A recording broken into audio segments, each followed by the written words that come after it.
All right, I'm very short, so we're just going to move this really quick. Okay, hello. I'm Indira. I've spent the last 2 years learning to be okay with taking up space, both in the work I'm about to share with you and outside it. In doing so, I'm learning how deeply lying has hindered me.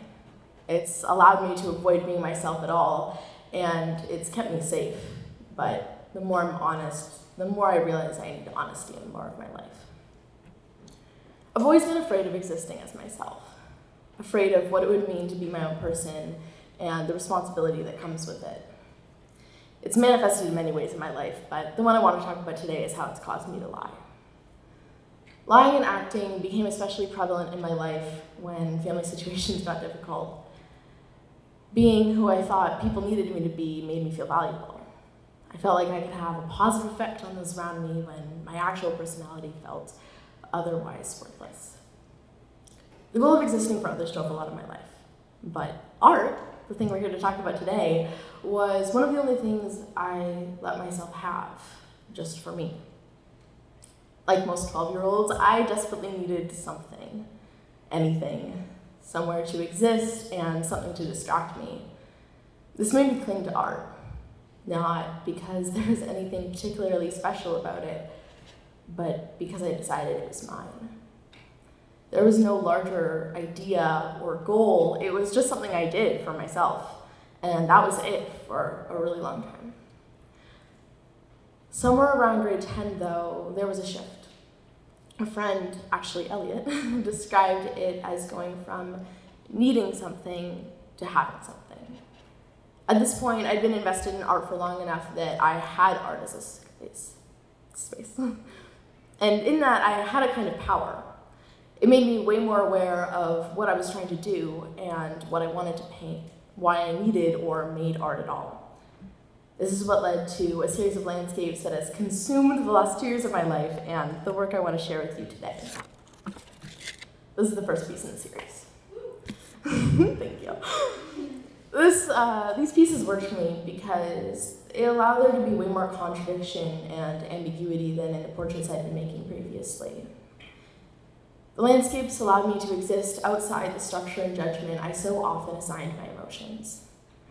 I find that when my thoughts are placed within a narrative structure, they feel more concrete. And the moment that happens, I lose control of them. I lose control of my story and the ability to change it.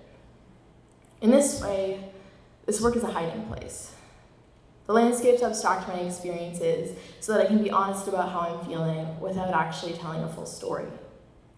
They keep me safe. I don't have to commit to words I might want to take back. And while I want to move into work that pushes me to be more direct, this work needed to happen first. I needed somewhere to be able to be honest without losing control of my story, to learn how to say anything at all. And it's one of the best things I've done. It opened the door for me to be more honest in my life too. And that was vital because up until this point, I'd always really struggled to feel genuine love and connection. I was super lucky to have people around me telling me they loved me, but there was always this sense of disconnect. It wasn't until I stopped acting and lying and bullshitting that I actually felt loved.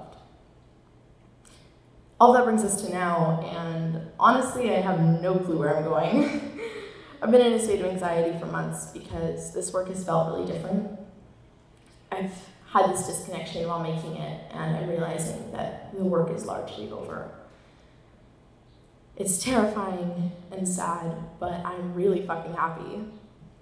This work isn't ending because it failed, it's ending because it was successful. The fear of existing or taking up space or being honest doesn't consume my life anymore, and that's more than I ever thought I'd be able to say. Some of that is thanks to this work, and lots of it isn't. This series didn't solve everything, and I'm not here to pretend it did. But it allowed me to exist in ways that I never even imagined were real. I don't know where I'm going, but I know that I want to acknowledge that I'm sad and scared and happy and thankful, and I don't want to just say it, but celebrate it and take a second to value my story.